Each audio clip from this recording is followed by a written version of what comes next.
Good. All right. Well, we're here to take some of your questions or answer some further concerns that you may have, and be happy to do that. If all the allegations. Yes. Yeah. There are a bunch of racy photos up there out there right now on the internet. One of you in underwear. Yeah. What would you like to say about those photos? I'm not here to deny any of that. As I said in the very beginning, that these were photographs that are mine, that I sent to an individual that was meant only for their observation, not to be splashed on the internet or on TV or anything like that. And there still needs to be some bounds for privacy. And that's where this isn't a case. Somebody asked earlier today about Representative Weiner, and this has nothing to do with that. Not only was he married, he actually came forward, and his first statement was that he lied about that. You know, and somebody hacked into his system. Well, guess what? Somebody did hack into my system, and we've got proof of that. But here, I'm not disowning or lying about anything. This is a moment of truth for me, and I want to set the record straight so we can get on to the business of what's most important to Arizona, because I can tell you this is probably the least of concern to real families and real people throughout our state, this issue. But Sheriff, you know, the fact that, you know, it causes people to potentially question your judgment when, as a military officer and as Sheriff of Pinal County, you allow these type of photographs to be taken, knowing your public position, and potentially expose yourself to this type of press conference. Well, this is where, this is in my private, my personal life. And what I do in my private and personal life is my business. And that's where nothing has ever affected not only my command, my leadership, and my performance, and the results that are derived from that. And so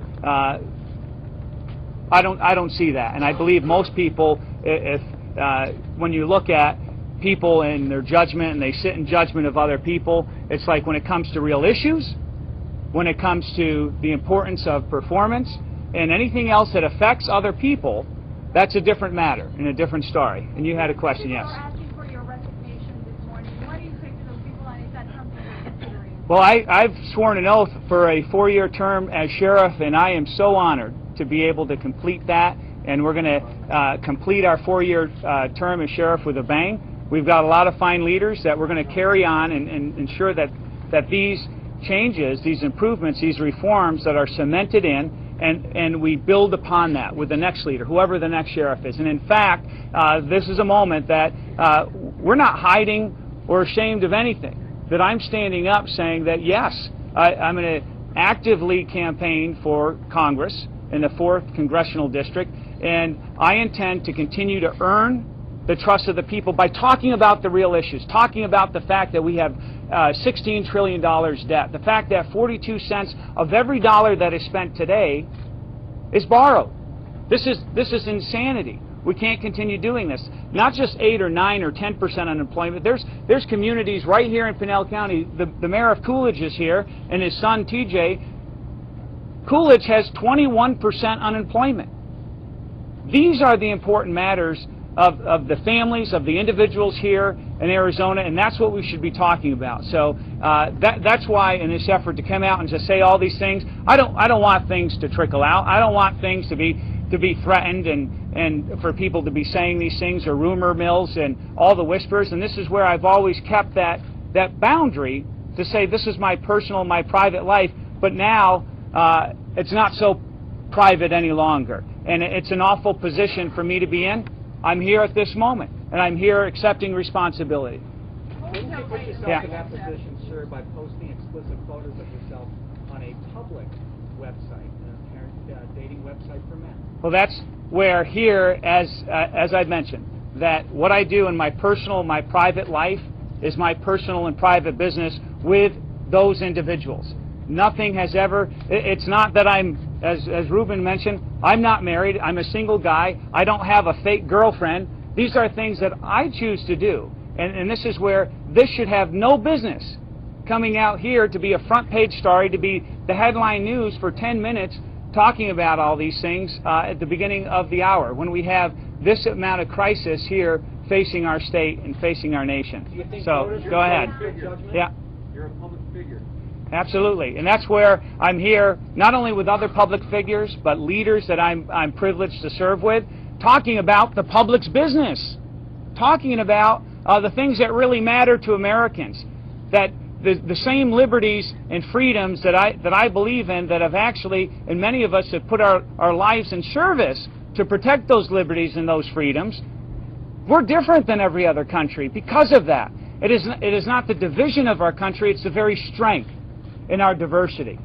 And that's what makes America great. But the story isn't about your sexual orientation, respectfully, Sheriff. The story is about allegations of potential abuse of your position and your authority, potential abuse of county resources. If, in fact, as was alleged, you were communicating on personal issues with a county-issued cell phone or email, is there a way that you can make this more than a he said, she said, and prove that this was not an abuse of power? That is not the facts. That is not the truth. And that's where some of this information and what's happening is it's reported, and then all of a sudden you're stating it like it's fact.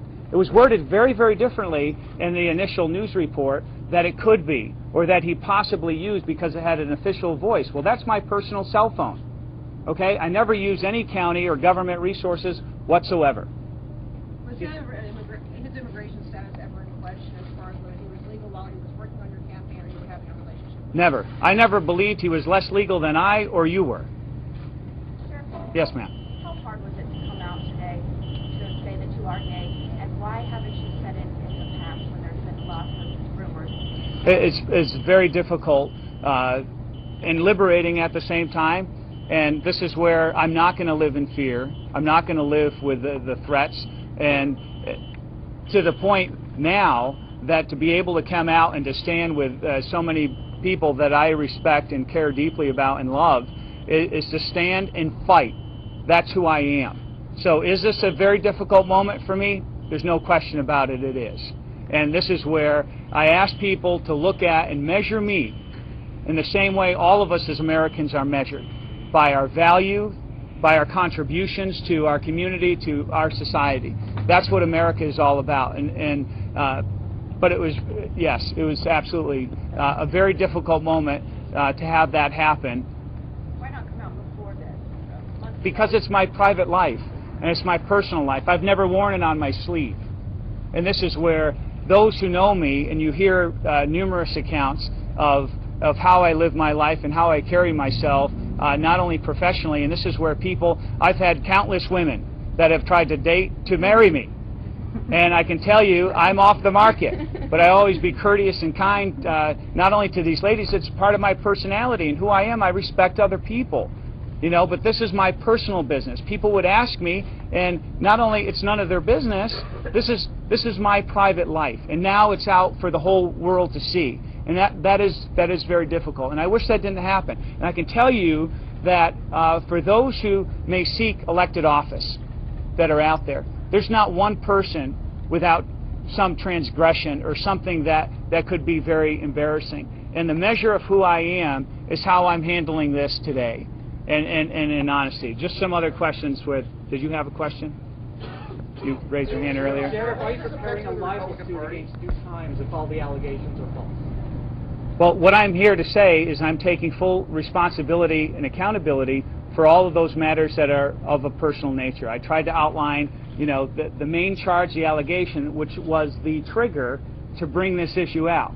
And this is where that is blatantly false. It's not true. And I think just even on its basis that when you see that who has the authority to do this and the threats, why on earth would I ever pursue a legal remedy at that time and not take lawful action with some other law enforcement agency? If I've known that, my effort was to, look, this is none of anybody else's business. And I find it highly ironic that somebody in that position would actually be the one to bring that forward. But this is something that has happened in the past, too. Do you think voters think it shows good judgment to post explicit photos of yourself in any fashion? I think that voters... Who's been targeted by cartels, who could be blackmailed by cartels? Well, this is the thing, that I'm here saying what happened here is no longer personal. This is public. And they're accusing me of doing something unethical. and that did not happen. When it comes to my public duty and my oath, I take my oath extremely seriously. I will push other people aside, even at my own personal demise, in order to get to the truth, to help people, and to do the right thing, always. And that's a part of who police officers always aspire to be, even with our human failings and shortcomings. Yes, you had a question. The Romney campaign asked you to step down as Speaker? I actually called the Romney campaign and said, hey, look, I am actually going to step away from the campaign, and they said, we support your decision, Sheriff. You're not pressured to step down? Not at all. It's like all of our candidates for president, I think, speak to the essence of who we are as Americans, about liberties and freedoms. They may have different points of view on all these issues. None of us agree on everything. And this is where, in the end, the big tent that Ronald Reagan talked about, the party of Lincoln that talks about freedom and liberties and always pushing towards the essence of the beauty of our Constitution, that we're all created equal, endowed by our Creator with inalienable rights. These are God-given rights. And that when we, both culturally and in our government, put those barriers in our way, I believe people are more understanding and look at who we are as individuals and not what goes on in people's personal lives.